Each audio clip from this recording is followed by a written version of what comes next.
it's the grunt work, it's the repetitive nature, and traction needs to happen. And we found that, and this might seem arduous, I guess, but after the 12th attempt, 10 through 12, they start to remember who you are and why you're calling. Yeah. And then you can have a more worthwhile conversation to where you're past the side dishes. Now you're in the meats and potatoes.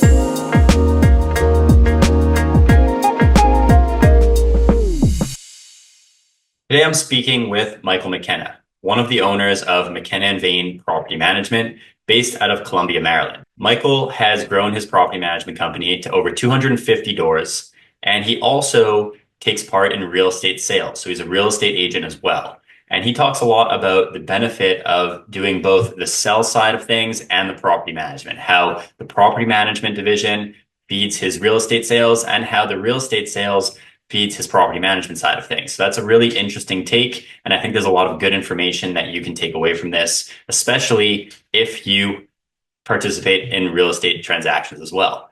So without further ado, let's get straight to it so you can start to learn from Michael.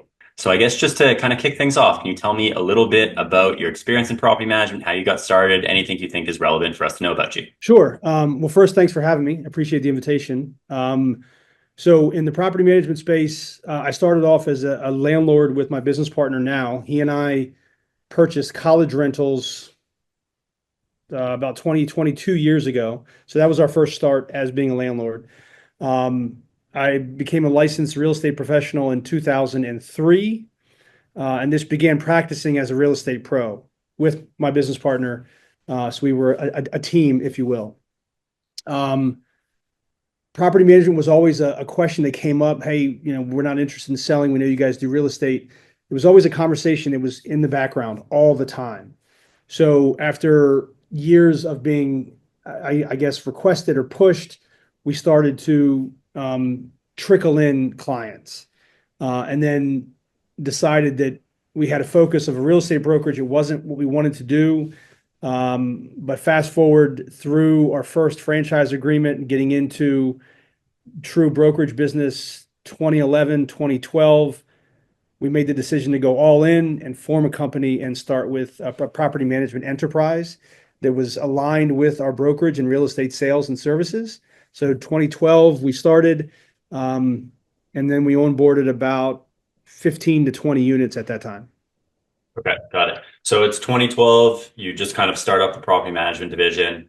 What do things look like? How did you end up onboarding those first units, and where did you go from there? So it was a lot of learning, is how do we manage it? First, it was just paper spreadsheets and basic accounting using, QuickBooks into it, I guess, and then doing research in the industry to find out which dashboard or service provider was going to be good for us to manage the client and provide all the information that we needed for year end or monthly statements, and learning from our clients as to really where their pain points were, what they needed from us, and growing with that. Our initial thought was, hey, we've got a real estate brokerage. We have hundreds of agents. They deal with seller clients all the time. Maybe they can be an instant lead source for our property management business with clients that maybe wanted to hold on to the property for a period of time or couldn't sell based on their needs and wants.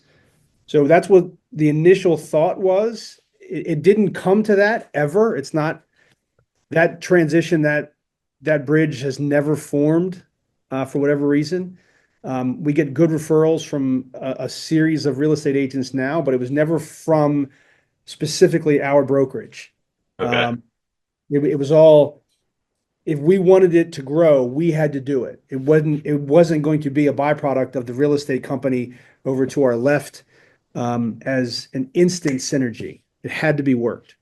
Got it. So what if that wasn't a primary lead source as you kind of were hoping it would be at first, what were you doing to eventually grow it past you're at over 250 doors now. So how did you go even from, let's say, your first 10 doors to the next 50?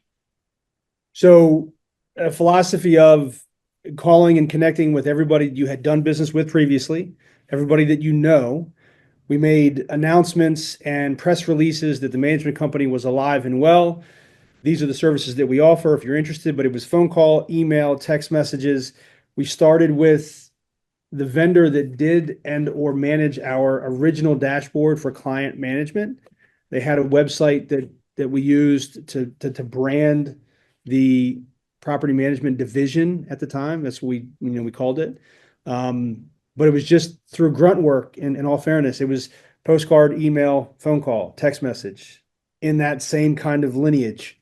Yeah, that's really that's what it takes at first, right? You're Yeah. starting off, you don't have the funds to invest in other people to try and get business for you and more and ads to get business for you. So it really does take getting yourself out there, getting in front of the right people, making sure that those people remember that you actually do property management. Because if you tell someone something once and expect that it's actually going to result in business, it's like you're leaving it up to chance.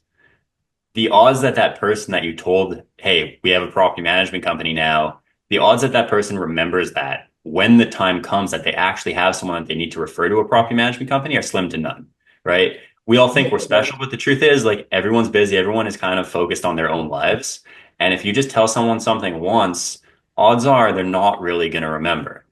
But if you are constantly following up with that person, if you're constantly getting in front of people, that's when you're going to start to see success. It's tough at first, though, right? Like no one likes to have to call people, let them No, know. it's a very steep hill and it seems like it never ends. Every once in a while you get to where there's a plateau to where you feel like, okay, here's a reprieve. I can take a breath. I've got 7 new clients coming on board. But to your point, it's it's the grunt work, it's the repetitive nature, and traction needs to happen. And we found that, and this might seem arduous, I guess, but after the 12th attempt, 10 through 12, they start to remember who you are and why you're calling. Yeah. And then you can have a more worthwhile conversation to where you're past the side dishes. Now you're in the meats and potatoes. Yeah. And that's impressive. Like one thing I want everyone that's listening to take away from that, you just had the 12th attempt. Yeah. Most people are giving up by the third, fourth attempt. I mean, Second, yeah. I've Right. worked with sales professionals since I was 15 years old. It's it's after the second or third attempt, if they get hung up on or there's no answer, they just go to the next one and they forget about that contact. Yeah. And if we look at it now, how many times do you see the same commercial during the same show that you may be watching or streaming Yeah. to get your attention? I mean, it's repetitive, consistent, in your face type of approach. 100%. I think the stats show it takes around 7 to 8 touch points with a brand for you even to remember them. Correct. Not to be like, I want to work with them, but to even be like, oh yeah, that company exists. So Yeah. if you're, especially if you're doing it through calling, email, texting, Right. like you're not even really getting in front of them, right? All you're doing is speaking to them. It's auditory. And So then think about that when you go from a postcard campaign to where it's got, and this was, first launching QR codes were a brand new thing. So maybe somebody looks at a postcard and has some interest and scans the QR code. Now we get a phone number. Well, that's a hot lead, right? So you yeah, have to contact them. Well, you're contacting them when they're not ready. So you have to follow up with them 3, 4, 5 times to get that initial contact. Well, they're going to get 17 more postcards from 17 different industry vendors in their mailbox. yeah. You have to maintain that for at least 12 months for them to have any recollection of who you are. Yeah, 100%. I mean, the especially in property management, the buying cycle is long term. It's Mhm. not an emergency type service. You're not calling a plumber because your toilet's overflowing, and if you don't get it fixed within the next 3 hours, like your house is a mess. Right. This is something where it's the largest asset they own. They're Mhm. trying to decide who is it that I'm going to trust with the largest asset that I own. That's not going to happen in one phone call, right? You got to Oh, constantly yeah. stay in front of those people Yeah. for sure. So once you eventually hit 100 doors, so through a lot of hustle, we'll call it hustle and bustle, basically getting Right. your team out Right. there, doing the dirty work, getting your hands messy. What things kind of changed in the business? What were the challenges at that point? Because I imagine there was issues from an operational standpoint, things get a little bit more challenging. And then maybe you started to implement other strategies rather than just you having to do the grunt work and getting in front of people. Can you take us a little bit through that? Yeah. So at at the 100 to 125 door mark, you start to realize, okay, you've got one or more work orders that need to be handled expeditiously. You've got inspections that need to be done, and our inspection schedule is paramount for us because that's one of the most prominent questions we get when onboarding a new landlord is what do your inspection schedules look like? So that needs to be done. It needs to be static. It's got to be consistent. You cannot break or waver from that. So getting that schedule squared and set is paramount. Moreover, getting your accounting and understanding how trust monies work, you can't wing it any longer. You can't try to do it on paper. You have to have a system to where you can enter some data and it spits out some reports that are legible, intuitive, and friendly for the landlord to review. And you have to be on the ready to answer their calls when they call. Mhm.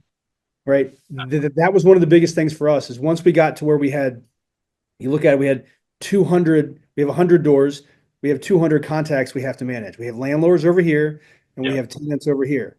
So we have to manage both of them delicately. That's where we started to really understand systems are what's going to run our business, not a dynamic individual. We yeah, have to build these systems and we're still growing within that. And this is nothing new. I mean, we've done this. We were, a top 10 franchise in our system, fortunately. So that wasn't new, but it's different. It's a different business. The people need different things in property management than they do in real estate from buying and selling. So understanding that and creating the systems to where we were available when they needed us, not when we needed their, rather than not when we had the information to relay it. got it. Yeah, that makes sense. We say this a lot in our team meetings, and we have to be proactive versus reactive. If we are reactive to a client, we're already late, Yeah, especially in property management. especially in property management. It's I spoke with Mark Cunningham a couple weeks ago, and he was saying the difference between real estate transactions and property management is real estate is a transaction, right? There's an end date, you sell the property, you help them buy the property, whatever it might be, the transaction happened.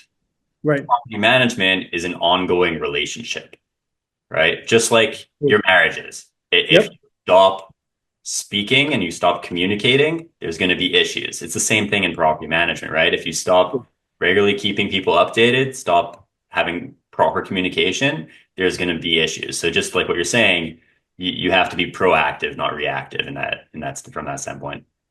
We're working on now because we've eclipsed, the 250 mark, and maybe we're a little bit late, but right now we're working on weekly schedules of communication with all of those who touch our business, whether it be a landlord, whether it be a tenant, whether it be a vendor, insurance, whatever it may be. Even if there's no news, we have to report it. Okay. So what does that look like? So it's just a schedule and the activities that we build, we call them activities aligned with each property. We have somebody that sets all of our activities from one perspective, somebody else, they're assigned and they're executed. And we know when they're due, we know if they're late, and they're tracked. So that has become paramount for us, and it helps with we don't have a calendar full of client meetings that want to get caught up with their property because they're already caught up. Mhm. So that's something we're starting to see as an instant feedback is if we maintain our proactive communication styles or strategies rather, they will feel more comfortable, gain more trust in what we're doing. And not to say leave us alone, but they will stop with the, hey, we need to speak next Friday because I want to get a better understanding of what's going on. And then you're in control of your schedule versus We're in other control. people constantly Right. interrupting you. Yes. Yes. And what about from the, let's say the bringing on doors standpoint? Like, how did you continue to grow at that point? Was it still the same strategies that you were using at the start? Did you start to invest more in advertising? What did that look like? So I guess I've started and stopped more campaigns and advertising than I care to admit, and that's to my own downfall. You learn, through trial and error. We were fortunate enough, and you and your team at Upkeep have been great And to date, after 20 years of doing this business and being in the industry, you are the longest tenured vendor client we have dealt with, Appreciate that. right? So that in of itself speaks volume, but we went from website marketing to SEO. We did a little bit of the Google pay-per-click. We did initially try the all property management, the pay you Yep. bid for the lead. That worked for a while, but we found, and I guess this is true with any website traffic orientate or origin story, is if they're going to an aggregator of business, like a Zillow, for example, they're going to get inundated by 1 to 5 companies, probably within 30 seconds of requesting information. Yes. And that's never a good thing for the consumer, Yeah. just speaking honestly. In that situation, typically the first one wins, not the best one. So our strategy went from kind of the Google pay-per-click to all pro or all, is it all pro management? All property management. All property management, APM. Yeah, it was an APM lead. That's what rings a bell. Um, we did that in tandem for a while. That got expensive fast Yep. because everybody was $1 or $2 more expensive. I remember when we started our bids in our market, and we're in the Baltimore, DC market. So we're in Maryland, Central Maryland. Um, Highly eclectic, lots of moving parts, government, government contractors, cybersecurity, big space, Fort Meade, so on and so forth. Leads went from $34 to almost $67 overnight per lead, Mm-hmm. the bidding All process. property management Yes. over time. Um, Yeah. That's yeah. what happens. More competitors that enter the market. That's the easiest place for anybody to kind of start with, right? 'Cause You it's like start, we're right. going to pay per lead. Uh, Yep. the issue is more competitors enter the market. It's a low barrier to entry industry at the end of the day. It's, not anyone can start a property management company, but it's much easier than starting like a dental practice, for example. Absolutely. Um, and so you have more people that join, you have more people that find these pay per lead services. Mhm. Pay per lead services, and it's not even to their fault. It makes perfect sense from a business standpoint. They're telling you this when you sign up. Look, Right. we're going to send these leads to everyone that signed up in your market. You're going to pay this fee per lead. It's a lower cost per lead, so it sounds appetizing at first, especially when you're first starting out. But Mhm. then, as you said, you find out, wow, I'm competing against like five, sometimes some markets like 10 companies, and they're Yeah. all calling the same person. Then it becomes a chase of like, who can offer the lowest price, who can get in contact the quickest. I mean, getting in contact quickly, regardless of where the lead comes from, is super important, but you have a much harder time differentiating yourself. And because all they did was they went on a website, they submitted a form, and they got 10 companies calling them right away. They're overwhelmed. They're like, these guys all offer the same thing. Right. This is kind of a model where somebody is reaching out specifically to your business. They've probably interacted with your website already. If you have videos on your site, they've got a feel for who you are. If you have content on their site, they might have even found you through that content. Once they reach out, they already have an idea of who you are as a business, Yes. have not always the perfect idea, but they have a preconceived notion of basically who they're going to be working with. Right. And that makes it much easier as the business to handle those sales calls. Your closing rate is naturally going to be higher because you're not competing against 10 other companies for that one lead. Right. That lead knows who they're actually reaching out to. Mhm. And they've already been indoctrinated before they even reached out. So you have a much higher chance of actually closing that lead. So I want to catapult or trampoline off of what you said. One is when you start to bid for leads, you get what you pay for, right? So that's first and foremost. So be careful with that bucket of strategy, right? Secondarily, this was a strategy that I wanted to employ right from the beginning because I knew from trial and error and going from one vendor and paying for dollars and pay-per-click or website, and that website wasn't pretty enough or it didn't flow right or whatever it was. After working with a really good design team and getting our website up and running, I wanted to remove all static images and or just cut and paste with our images. So we paid for a photographer to come in, take photographs of us, our team in the field or in the office or just a profile, but I wanted our team to be the focal point of every available page where it was based on the professional's viewpoint, but my team is showcased, my individual team is showcased on every page on the website. So to your point, you just said it. Once they're on my website versus an APM, they start to know who I am, where we're going, what's going on, where we service. They can see my face four different ways in different, maybe I'm changing an air filter, which I do. Maybe I'm changing a door lock, which I do, or answer the phone, respond to a text message. They're going to know who they're dealing with. That has been one of the more paramount. I get it now all the time when I'm talking to one of our new landlord leads that came in through our website for a rental analysis. Oh, I already know who you are. You're the guy at the top left corner. Yeah. Yeah, no, you're the guy changing the lock. I've seen it because they see my email signature, they see my face. Is that really him? So when we're talking, we have that dialogue. There's an instant relatability. Now they know I'm not full of it. They know exactly who they're talking to. Yeah. And in property management, That's been a game changer. it Yeah. really matters because it's a relationship business and they want to Yes. know who's going to be servicing their property. Absolutely. For sure. Absolutely. So let's touch a little bit. You do real estate sales as well. Yes. How much benefit is there to the property management division because you sell real estate and vice versa? How much benefit is there to your real estate sales side of things due to the property management division? Um, it's a very in sync or harmonious relationship, and I'll say it with this in mind. And this is it. It wasn't my brainchild. My business partner, who, by the way, he and I have been, um, I say working together, but we've known each other since grade school. So it's been a long, long tenured situation. Um, but in real estate sales, we know that the relationship sometimes doesn't, hey, here's a client off the street. We want to list their house tomorrow and they're going to have a buyer with a bag of cash and it's going to be done in 6 days. It's relationship. It's about 6 months or 9 months in cycle.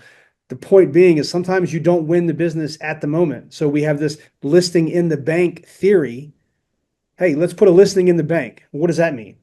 Well, if they don't want to sell right now, but they need to move on because of relocation or job or whatever the life situation may be, let's rent their house and sell it down the road. Yeah. So that was one of the campaigns and programs we launched within our real estate brokerage to maybe entice one of our agents or multiple agents to put properties into the property management division so they could sell later. Mhm. So I fast forward to that now we're getting business to where this past year we brought on in the beginning of 2024, one of our clients had, I mean, they have hundreds of properties. We had about 60 or 64, 63, I don't know the exact numbers, maybe 61 in our portfolio. And the conversation, because we were a real estate brokerage, because we were a property management company, the conversation went like this. I need you to understand, Michael, I'm the seller, that I'm hiring you to fire you. What does that mean? Well, I'm going to hire you to manage my properties, but I want to sell all of these. And based on your website and what you said, you can do all that. Yes. So you're okay with me hiring you to essentially end our relationship because eventually I'm going to sell all of these. I need to have, I'm not interested in, every Tom, Dick, and Jane coming through and you specialize. No, I got one guy that handles all of it. Their team knows the properties, knows the jurisdiction, knows what's happening. Rent it, leases don't renew. Okay, that's when I want to sell. Yeah. Just flip the script over, change the lockbox, change the sign, and we're off and running. Yeah. That has been a real blessing to the idea that when the clients need a solution, we can provide it. So we've taken that and had some fun with it and said, you know what? With McKenna and Vane, solutions matter. You have a problem, we have solutions. You need to rent something for a period of time, we can rent it, we can manage it, and we can sell it. Now we're building other areas of our business to continue with that. So we'll get into that press release later, Stephen. But no, it's been great. Moreover, sometimes we have a landlord that is dealing with the family situation. It's a trust. Somebody is, moving on in life, as they say, but they want to initially think about leasing their property out and having it as an income source for years to come. We have the conversation, we have multiple conversations, and all of a sudden it turns into, yeah, I'm not interested in that. I'd rather sell. Yeah. Okay, we can do that too. Here's our track record. We've sold $1 billion in real estate. We've been doing it for 20 years. We've got a team of agents that work with us that are equal to the task, or you can just deal with me. Yeah, sign here. It almost makes you, or it allows you to come off as unbiased because Yeah, you're not, let's say, a property management company whose only incentive is to get them to rent out the property. right. And you're not a realtor whose only incentive is to get them to sell the property. You can actually tell them or help them make the decision of which decision is right for them. Yeah. And then you can help them with whichever decision that might have been. So it definitely, I can see how for a lot of people, that can be kind of a more comfortable place to go. Yeah, and I guess the third piece of it is because the first piece was we can take somebody that has one or two or 50 units, and if they want to retire, we can sell them. So that's the one transition. The other is maybe I want to be a landlord, but I'm not sure. I need to be educated, and the education scares me. So let's just go ahead and sell this asset now, and then I can diversify the cash and put it somewhere else in another annuity, perhaps. And then the third one, the trifecta is, and I guess I lost my thought here for a second, but selling, buying, I did. I just lost my thought, You Stephen. okay? We'll come back to it. We'll All come right. back to it. Um, but yeah, it's been a real interesting perspective of having that conversation where somebody's like, "Yep, they're hot to trot. I want to lease. Let's get this on the market. Find me a tenant." And then I go through the trials and conversations, and I'd rather not be dealing with this. I'm going to travel. I got this, and I'm going to go ahead and sell it. Yeah, gotcha. Gotcha. So what does a day-to-day look like for you right now? Because obviously you have to manage the real estate side of things, you have to manage the property management side of things. How do you kind of find the time to do all of the above? Uh, as I work with some really great team members, our staff is tremendous. I can't overstate that. We're all long tenured relationship. I think the least tenured is now 13 years, but we've had relationships prior to that before we all came to work together. Um, we've done everything that the book says not to do. We've hired family. They're on board. They're working. They're rocking. Um, so the day to day is opening up. The first thing that I do, and when I teach my team to do this, is open up the dashboard and see what the activities are. Okay. Where are your activities? What's your schedule look like today?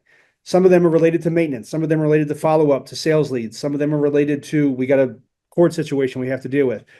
And to kind of answer that question differently, our team is structured in just that same theme. We are a team. I don't have one property manager. Okay. Right? Um, I I'm the director of sales and service. The co-founder, my business partner, he's the director of all inspections and the lead maintenance coordinator.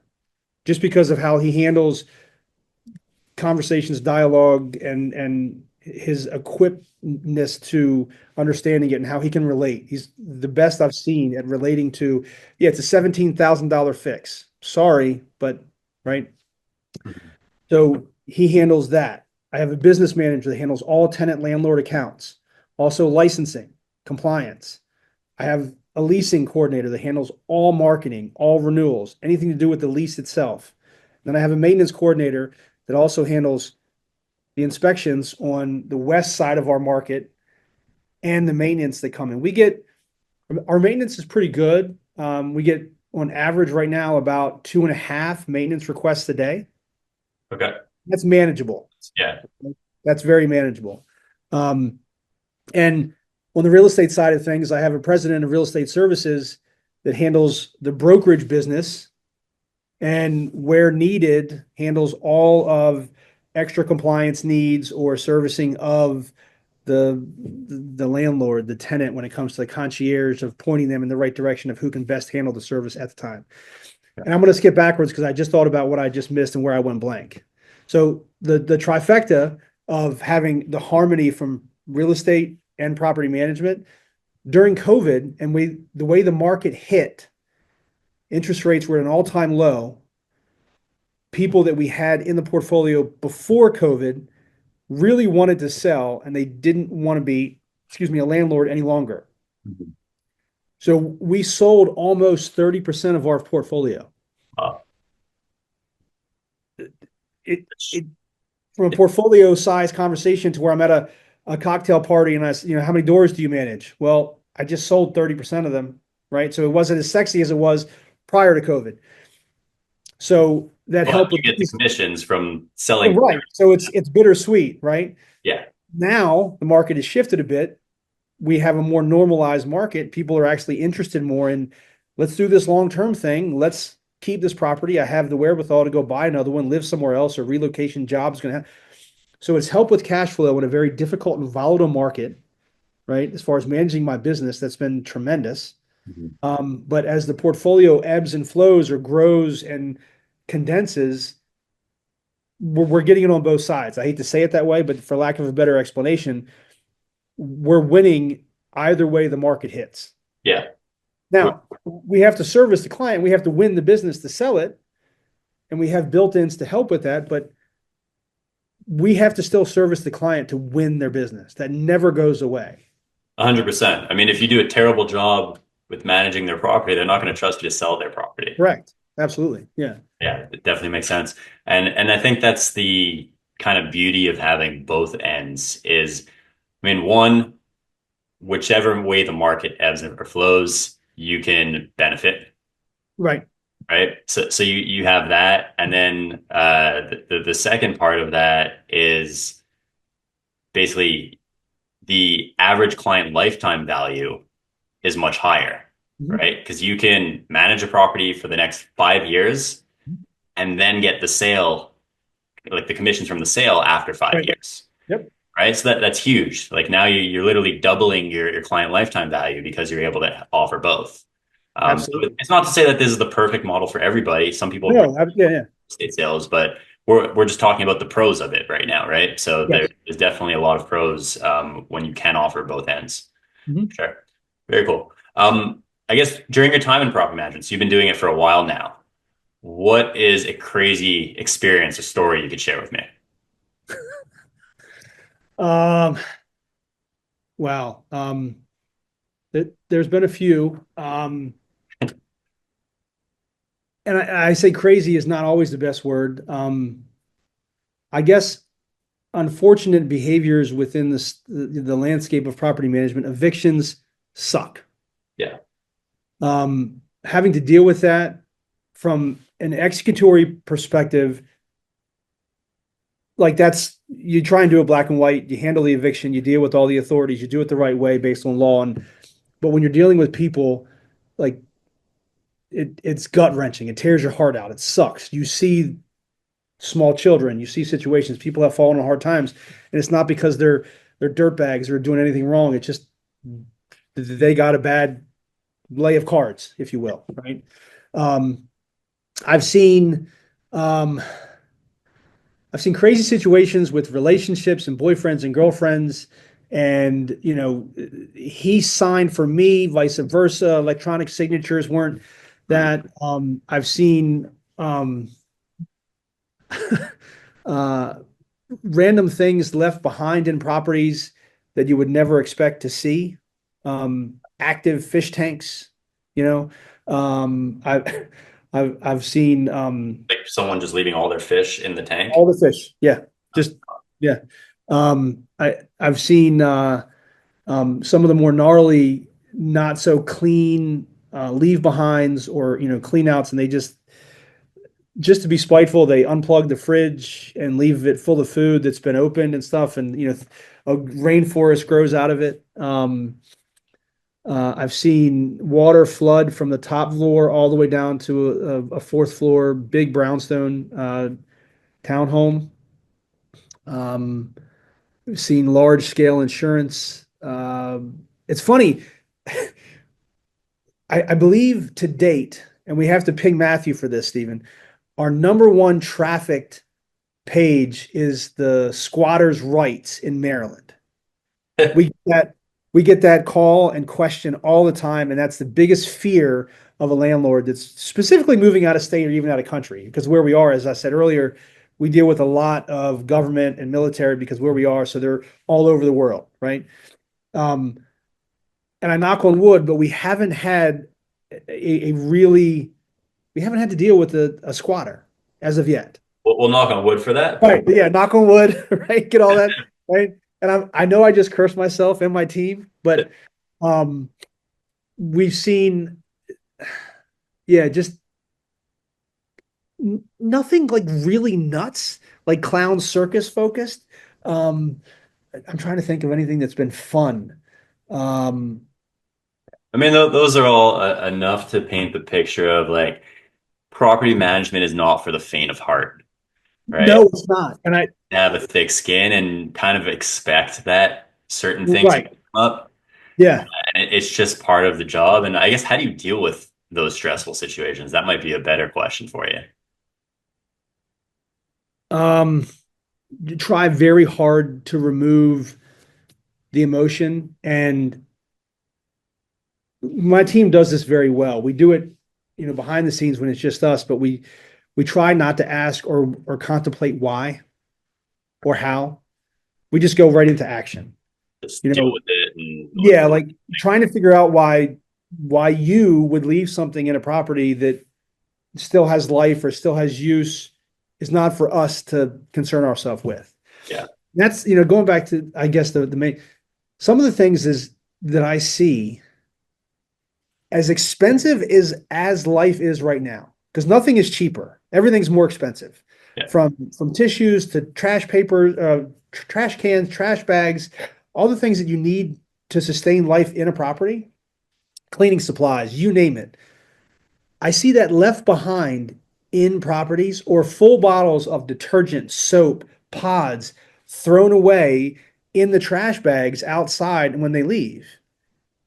And I'm like, of all the organizations we know, from the Goodwills of the world to local Habitat for Humanities and things, there are people that need those things. If you're just going to throw them away, just leave them in the unit. We can collect them and take them to the appropriate destinations. That to me has been more recently some of the craziest and odd, like extra hammers, screwdrivers, all sorts of tools. And I just, I'm just going to leave it. Okay. Yeah, Okay. people are funny. It's Yeah. you never cease to amaze with what people do. No. Yeah. Yeah, for sure. Um, I guess so. Obviously, property management is a cash flow business. Real estate sales to a fair degree as well. What do you do outside of the business to invest your money? Are you taking all the funds and reinvesting it in your business? Do you buy real estate on the side? What does that look like? I have been fortunate to acquire several properties outside of our day-to-day operation. I've sold some to buy some others. Currently, I only have one. Our goal is to get to where we can put together a strong offer to an existing landlord that wants to sell but really isn't interested in the market, and offer them fair market to their situation. That's always been a goal. It's just a matter of making sure that it's fair and transparent. We live in a world right now of disclosure, so making sure that we're fully disclosed and nothing is done to really cause into question that, you know. I guess Um, the tricky part there is, as their realtor, you would want to get them the highest sales price, but right. if you're the company that's purchasing it, you naturally want to get the lowest price. So Correct. figure that balance out. Yeah. Yeah. And um, I say this a lot in my presentations when I speak to new customers before they become clients. This, what you're seeing, is as stressful as I get. Yeah. So if you want to take X offer or Y when we get to that point and everything's lined up and ready to go, awesome. If you don't, it's okay. We're going to market it and do it, but here's an opportunity so where you don't have to go through all of that. But again, there's no real stress in that environment to do so. Um, we invest our money offline. We talked about kids, right? Yeah. Families. Um, Mine aren't cheap. So, I don't know anyone who has cheap kids. right. Yeah, cheap kids. So yeah, that's just trying to spend time with family and friends, living the best life, as they say. That's what we try and focus on. Yeah. Got it. So if you could go back in time to when you started this journey through property management, through real estate, what is the one thing you would have changed to help yourself succeed at a faster pace? It, it's actually two things. Um, so I would have found and been more diligent on finding the right relationship to partner with to market my business. I've gone through lots of vendor relationships to where I tried. They didn't get it. It wasn't full circle. And or after a while, I realized that they were just a shiny object, or it was a shiny object, and I was blinded by it and didn't really get to where I wanted to go. Um, so be extremely diligent on who you partner with and why you're partnering with them. Um, and ask as many questions as you want before you sign said contract or whatever it is to establish that relationship. Um, I'm really happy where I am now with my vendor partners that market my business and help me grow. Um, that's number one. Number two is over the last, call it 6 months, my team, everybody has stepped up. They've started to make decisions, take ownership. And I don't know if it's just my personality as the lead, but I've started to trust them more and more with, and maybe it's because of tenure, perhaps. It's a growing moment for myself, and in full transparency, I'll take 100% responsibility of it. When you're starting a business, it's kind of like your baby. You meet strangers, you hire them, you go through all the possible what ifs, you interview candidates, you ask the questions, but I have a tremendous group of people that I work with. I trust them all to do the job that they're supposed to be doing, to have fun with it, to own it. If I were to go back and do it again, I would have given them a longer leash and trusted them faster than I have thus far. Because in hindsight, vision's always 2020. We get that, but they've earned it, they deserve it, and more importantly, so do I. I can't make all the decisions. I can't be everywhere. And I can't say this enough, and I'm spoiled. I really am. My team is tremendous. If anybody who's watching this understands the real point of this, I'm nowhere and I'm nothing without the team of people that I have found to work with in this business. And I'm trying to find some new ones because we're growing. Um, and not because I was asked to say this, but with Upkeep's help, I need help. Um, and it's Good thing. because Good thing. it's it's because of what I said earlier as to what we do now. I'm the David has said this, my business partner, who's not here with us today because he's out doing what needs to be done. But we need to have a strategy for sales and service, not just sales and not just service. Strategy now is I handle all sales that are coming in. That's what I do. David handles the majority of all service, and he has a team with him that is an extension of him when it comes to the servicing of maintenance, leasing, all the compliance. That's what happens.